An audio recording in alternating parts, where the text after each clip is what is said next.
जय हिंद फ्रेंड्स, मैं अरुण कुमार आप सभी का स्वागत करता हूं आपके अपने यूट्यूब चैनल ज्ञान एक्सप्रेस 24/7 पे। तो आज हम प्रश्नावली 3.1 के क्वेश्चन नंबर 1 को सॉल्व करेंगे।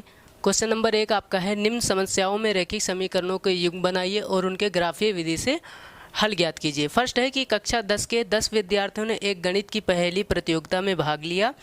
यदि लड़कियों की संख्या लड़कों की संख्या से 4 अधिक हो तो प्रतियोगिता में भाग लिए लड़कों और लड़कियों की संख्या ज्ञात कीजिए।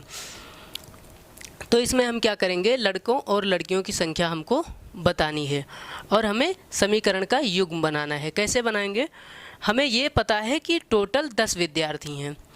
लड़के उस पहली प्रतियोगिता में लड़के और लड़कियां मिला के 10 हैं, लेकिन कितने लड़के हैं कितनी लड़कियां हैं ये हमको नहीं पता है।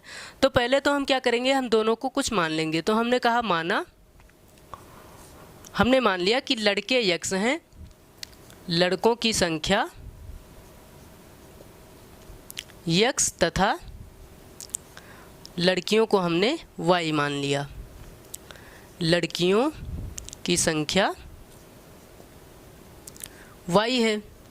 तो आपसे कहा गया कि लड़के और लड़कियां मिला के 10 हैं, यानी लड़के आपके x हैं और लड़कियां y हैं, दोनों मिला के 10 हैं। तो ये पहला समीकरण आपका हो गया। दूसरा इसने कहा कि देखिए लड़के 10 विद्यार्थी हैं, तो यानी एक लड़का और लड़की दोनों मिला के 10 हैं। अब कहा गया कि जो लड़कियों की संख्या है लड़कों की संख्या से 4 अधिक हैं। ये जो लड़कियां हैं लड़कियां y हैं, लड़कियों की संख्या लड़कों की संख्या से यानी x से कितनी ज़्यादा हैं, तो आप कहेंगे 4 ज़्यादा हैं। बहुत ही आसान है, लड़कियां आपकी y हैं, लड़के x हैं, तो लड़कियां जो हैं वो x से 4 ज़्यादा हैं। तो अब x को हम इधर ले आएँ तो क्या होगा, y माइनस x बराबर 4, क्योंकि x उधर प्लस में इधर आएगा तो माइनस में। ये समीकरण 2। तो समीकरण का युग्म आपका बन गया। अब इसने कहा कि ग्राफीय विधि से हल ज्ञात कीजिए। वैसे तो आप इसका आंसर बड़े आराम से निकाल सकते हैं, लेकिन ग्राफीय विधि से थोड़ा बड़ा हो जाता है। चलिए हम इसको करते हैं ग्राफीय विधि से हल। तो ग्राफीय विधि, यहाँ हम ग्राफीय विधि लगाना शुरू करेंगे। तो हम सबसे पहले इक्वेशन फर्स्ट को उठा लेते हैं, समीकरण 1 को। समीकरण 1 से समीकरण 1 आपका क्या है, x प्लस वाई बराबर 10। तो हम चाहे x को चाहे y को उस पार भेज देंगे। चलिए हम y को उधर भेज देते हैं। तो x बराबर हमारा हो जाएगा 10, ये इधर प्लस में है उधर जाएगा तो माइनस वाई। जिसको हम उधर भेजें उसके बराबर में कुछ मान लेते हैं। तो जैसे मान लिया हमने, माना y बराबर, अब हम कुछ मान लेंगे। जैसे हमने मान लिया y बराबर, कोई भी अंक आप अपनी मर्जी से मान सकते हैं। तो मान लीजिए हमने मान लिया y बराबर 3। आप 10, 15, 20 मान सकते हैं, लेकिन हम ऐसा अंक मानेंगे जो थोड़ा इसके आसपास हो, यानी 10 के थोड़ा आसपास हो। तो ज़्यादा बड़ा ग्राफ हमें नहीं बनाना पड़ेगा। पता चला यहाँ 10 है और हमने 100 मान लिया, तब पता चले हमें 90 का ग्राफ बनाना पड़े, बहुत बड़ा ग्राफ बनेगा, है ना। तो इसलिए हम क्या करेंगे, छोटा सा कोई मान लेंगे जो 10 के थोड़ा आसपास हो। चलिए हमने मान लिया कि y बराबर 3। तो y बराबर हमने 3 माना, तो x बराबर हमारा क्या है, 10 माइनस y, यही है आपका। और y की जगह हम क्या रख देंगे, y की जगह हम रखेंगे 3। तो आपको पता है 10 में से 3 गया, कितना बचा, 7, 1 हो गया। पुनः एक बार फिर से, हमेशा जब भी हम किसी एक समीकरण को उठाएंगे तो उसका हम 2 बार मान अपने आप से मानेंगे। तो फिर से पुनः माना y बराबर, चलिए y बराबर इस बार हम क्या मान ले, कुछ भी मान ले, इसके आसपास मान लेते हैं। तो चलिए हमने मान लिया y बराबर 4। हमने y बराबर 4 मान लिया। तो समीकरण हमारा वही था, x बराबर 10 माइनस y, यही वाला समीकरण था। y की जगह हम क्या रख देंगे, तो y की जगह हम रखेंगे 4। तो 10 में से 4 जाएगा, कितना बचेगा, 6। इसका एक छोटा सा आलेख बना लेते हैं, यहीं पे इसका एक आलेख बना लेते हैं।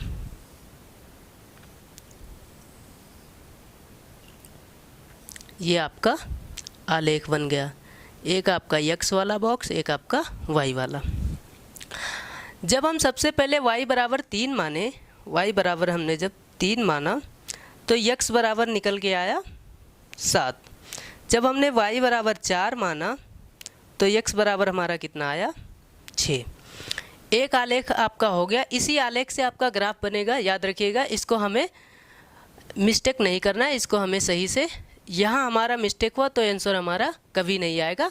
जो हम माने उसको सही से यहाँ रखें। एक का मान हम 2 बार मानेंगे। अब चलिए हम करते हैं समीकरण 2 से। तो यहाँ हम समीकरण 2 को उठा लेंगे। समीकरण 2 से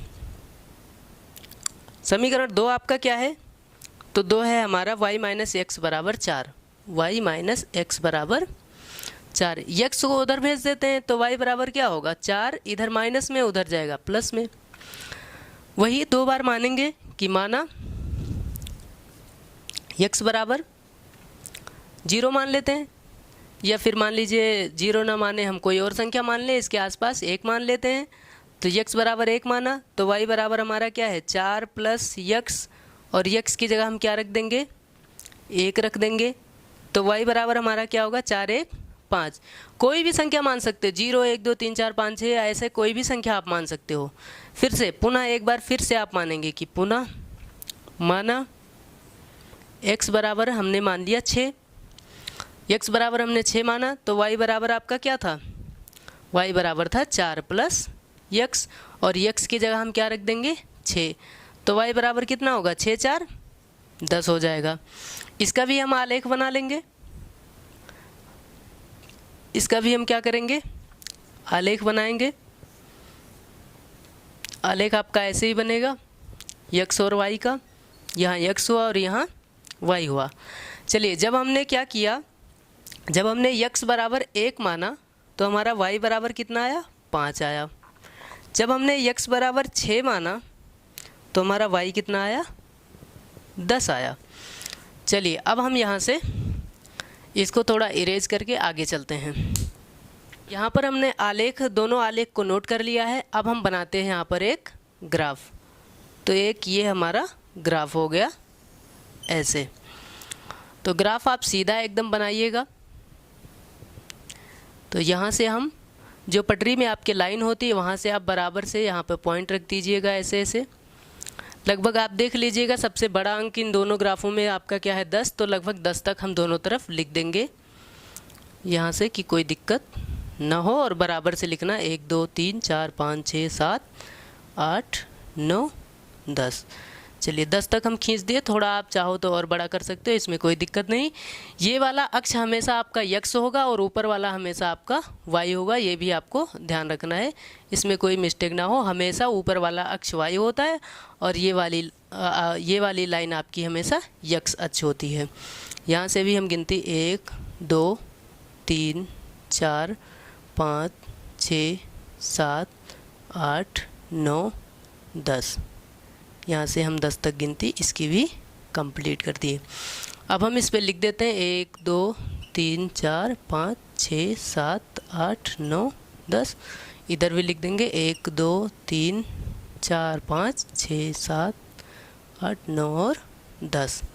चलिए, अब हम ग्राफ के हिसाब से चलते हैं। सबसे फर्स्ट ग्राफ आपका क्या कहता है? पहला ग्राफ कहता है x वाली लाइन पे 7 और y वाली लाइन पे 3।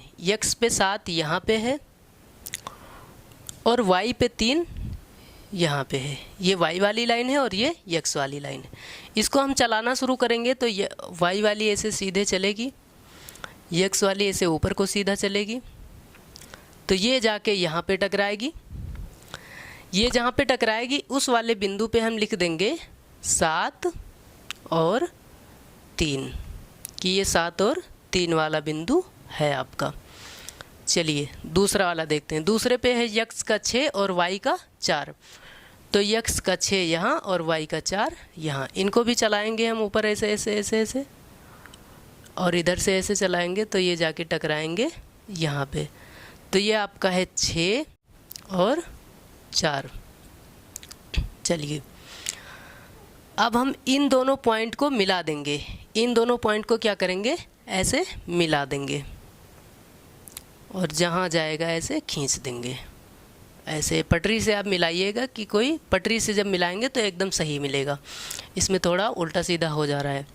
अब हम दूसरे आलेख पे चलते हैं। दूसरे पे है x का 1 और y का 5। तो x वाली लाइन ये है, यहाँ पर 0। x का लाइन ये है और y की लाइन पे 5 यहाँ है, तो x का 1 को हम ऐसे सीधे चलाएंगे और y के 5 को, तो ये जाके दोनों कहाँ पे टकराएंगे, तो यहाँ पे टकराएंगे। ये होगा आपका 1 और 5।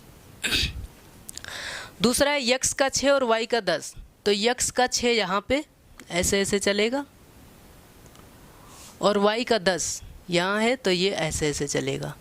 तो ये दोनों जाके यहाँ टकराएंगे, ये होगा 6 और 10। अब इस वाले पॉइंट को, इसको बड़े ध्यान से देखना, आप इसको सही से मिलाएंगे तो गलत नहीं होगा। इस वाले पॉइंट को और इस वाले पॉइंट को, आलेख 2 का है, इन दोनों को हम ऐसे यहाँ से मिला देंगे ऐसे, ठीक है। अब हम क्या देख रहे हैं कि ये जहाँ पर कट रहा है वहाँ देखेंगे, यहाँ पे ये दोनों आपस में प्रतिच्छेद कर रही हैं, ऐसे हम थोड़ा ऐसे इधर उधर खींच देंगे।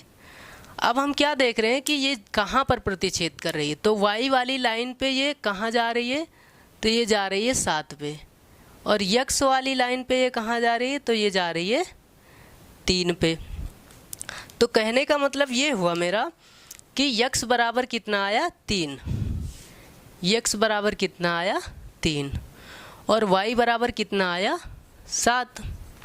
तो x क्या था, x थे लड़के, तो अतः लड़कों की संख्या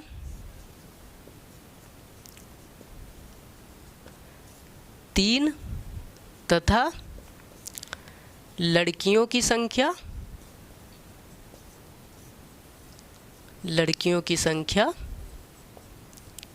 7 है।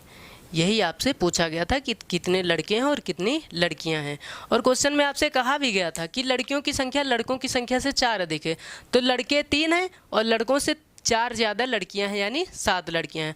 और ये भी कहा गया था कि दोनों मिला के 10 हैं, तो दोनों मिला के 10 हैं, 7 और 3